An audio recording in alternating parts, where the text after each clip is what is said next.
જૂનાગઢના પૂર્વ ધારાસભ્ય ભૂપત ભાયાણીએ ગત વર્ષની અતિવૃષ્ટિથી પ્રભાવિત ખેડૂતોને સહાય ચૂકવવા મુખ્યમંત્રી અને કૃષિમંત્રીને રજૂઆત કરી છે.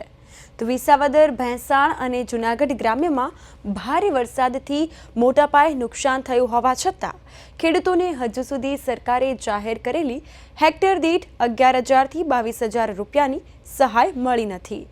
જેતપુર, અમરેલી અને ધારીમાં સહાય ચૂકવાઈ છે, પરંતુ આ તાલુકાઓના ખેડૂતો વંચિત રહ્યા છે. ભાયાણીએ તાત્કાલિક સહાય ચૂકવવા માંગ કરી છે.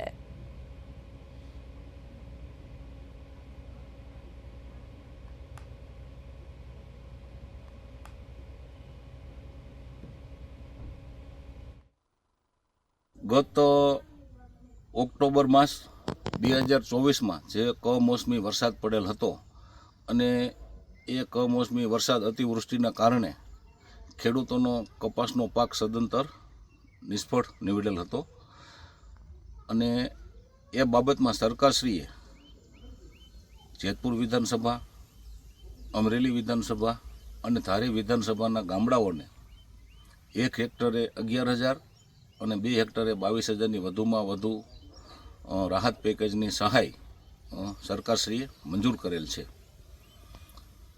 મારી વિસાવદર વિધાનસભાના તાલુકાઓ ભેંસાણ, વિસાવદર અને જૂનાગઢ ગ્રામ્યના ગામડાઓમાં પણ આ કમોસમી વરસાદ વિપુલ માત્રામાં હતો અને ખેડૂતોનો કપાસનો પાક સદંતર નિષ્ફળ નીવડેલ હતો.